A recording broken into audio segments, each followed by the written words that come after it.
Hello everyone, welcome back to my channel. मैंने थोड़े दिन पहले इंस्टाग्राम पे क्वेश्चन स्टिकर डाला था where you can ask me questions that I will be answering on my YouTube channel. So today this video is going to be a little different क्योंकि ये हमारी थोड़ी सी chatty video होने वाली है where I'm going to be answering all your questions. So if you still haven't subscribed to my channel, make sure that you do it and don't forget to press the bell icon so that you can always stay updated about all the amazing insights that I share here. So without any further ado, let's get started. So the first question that I'm going to take is how to love someone without getting attached. Well, that's a banger because it challenges the mere nature of human connection. Let me tell you that loving without attachment does not mean being cold. It's about being whole. It's about focusing on your whole self, your own self.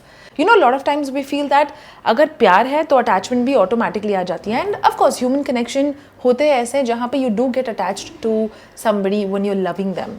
But love and attachment are not the same thing.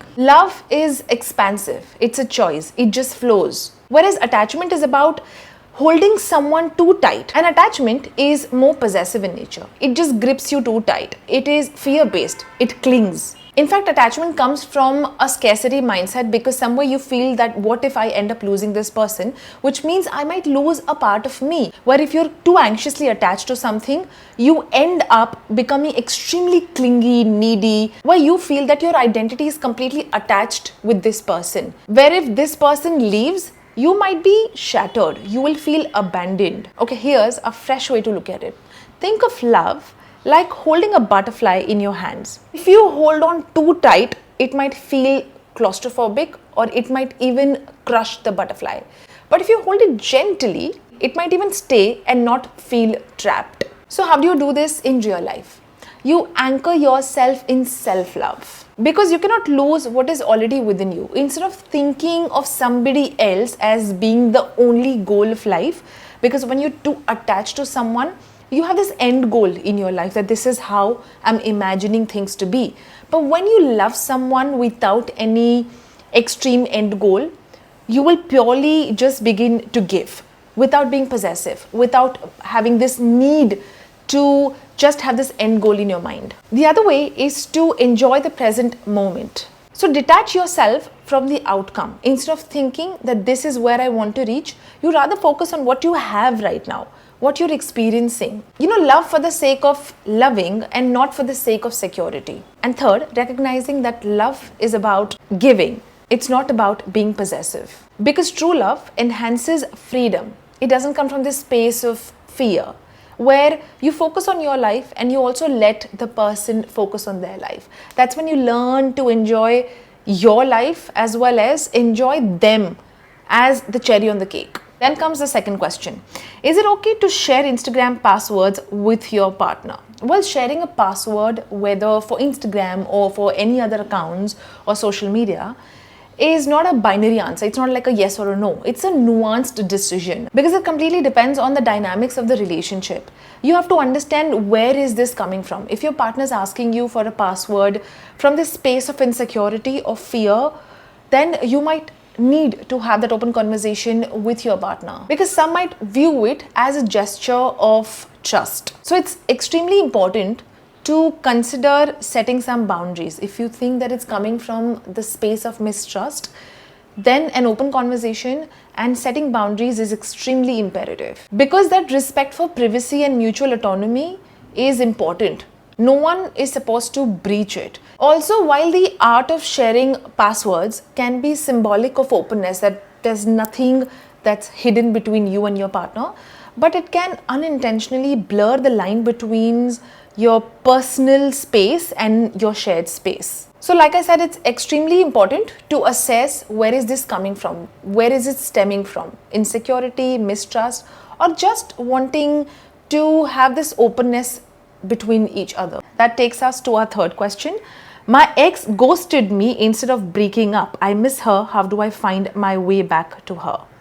That's a raw human ache that I think everyone has experienced at some point in their life. But let me tell you that you are not missing her. You're missing that closure that your nervous system wants. Because let's be real, ghosting does not mean heartbreak. It's a loop where your mind does not know where did it end? When did this end? It's still running on that loop. It's more like an emotional cliffhanger that your mind is constantly running and you don't know when is that next step or when is that next movement that's going to happen in this relationship. It's like कहते हैं ना वो अधूरी सी feeling, वो अधूरा सा प्यार, वो अधूरी सी जो कहना रह गया. I have shared like an entire video on ghosting. If you still haven't watched it, please go. It's somewhere here. Click the link, go watch this video. This video will actually give you a good insight into why people ghost. Also, during the fMRI scans, it's seen that ghosting basically triggers the same brain region, the same part of your brain that basically gets activated during a physical pain, which is why you feel that ache and that pain when someone's ghosting. And it's only because the relationship has ended without any explanation. So it feels like an unresolved puzzle. So it keeps going back looking for answers and not for love. So the way to deal with ghosting is to stop chasing her and start choosing yourself. Because closure is not given, it's made. So write a goodbye letter or an email to her saying whatever you wanted to tell her and give that closure to yourself so that you feel that this is done and dusted, where you don't feel that some of your files are open in your brain, your mind, where it's waiting to be completed, to be closed. Also, don't wait for some response, but it's just a way to release your set of emotions that are there. Because honestly, you don't need an answer, you just need a release. Number 2 is don't chase the person, chase the pattern. Ask yourself, why am I romanticizing people who avoid communication?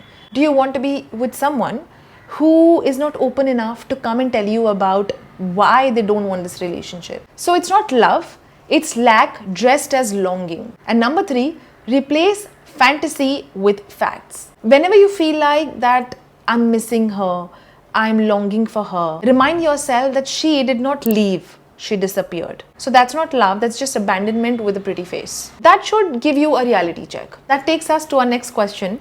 How do we know we have found the right partner in life? Right partner is not someone who makes your heart race, who gives you that butterfly, that anxiety.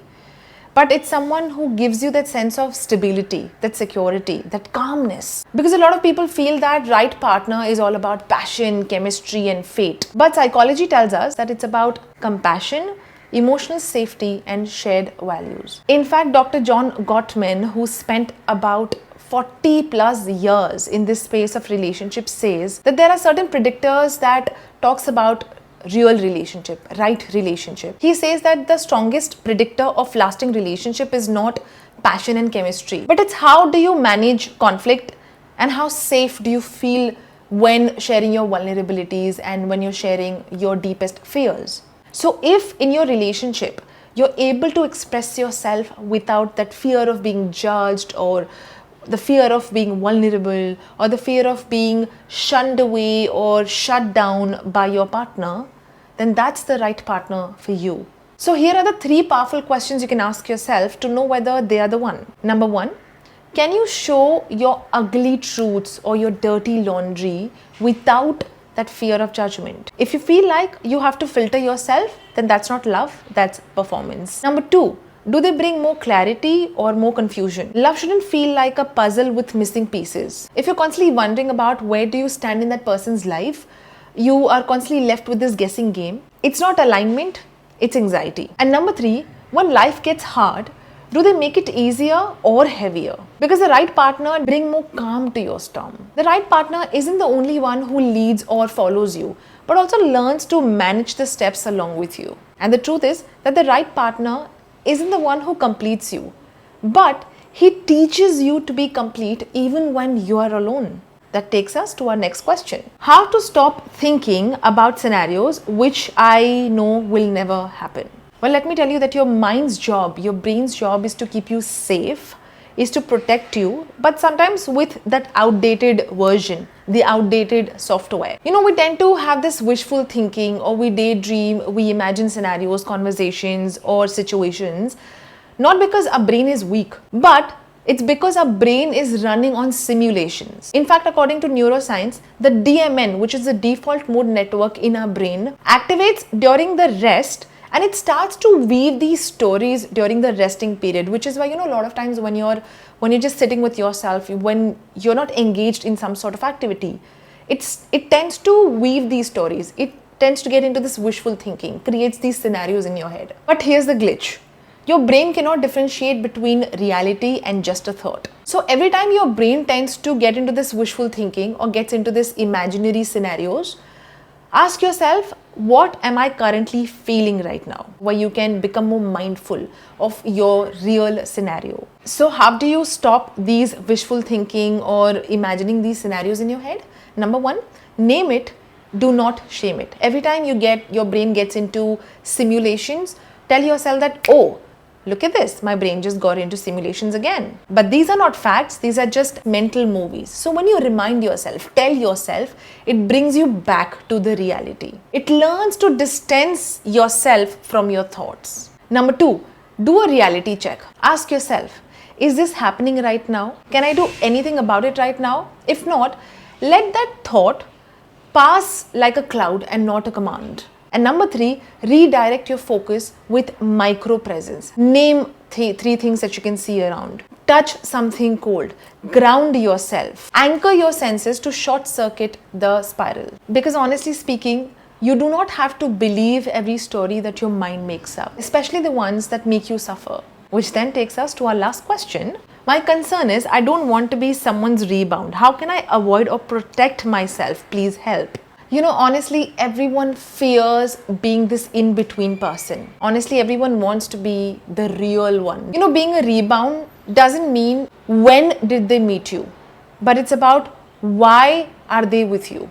So it's about understanding why they are with you. So once you understand this, have an open communication, have an open conversation. Sometimes the hard conversations can really liberate you from all the pain, the spiral that you might get into. And rebounds happen when someone gets into a relationship with someone or gets into some situationship without fully processing the previous emotional turmoil or baggage that they've experienced in the past. In fact, according to the studies of emotional regulation and attachment, people with avoidant and attachment styles are very quick to find new partners because they want to feel comfortable. Avoidance, even though they hate ceding control or ceding power, they immediately get into a relationship because they don't want to face their loneliness. And same is with anxious partners. They want to get this reassurances, that comfort, that love, that security from the partner. But here's the fact. You don't become a rebound just because their exes have left. If, let's say, someone has processed their emotions, their feelings, their baggages, their residue from the previous relationship, and afterwards that they are with you, even if it has been immediate, you're not a rebound. It's just about the intention. Do they know why are they with you? But how can you protect yourself from being someone's rebound? Number one, watch for pace over presence. If they're moving too fast while being shallow, which means that they're not really opening up or building that emotional bond with you, it's not romance, it's a redirection. Because love isn't measured in speed, it's measured in depth. Number two, ask them what they've learned from their previous relationship. If they can't reflect, they haven't healed.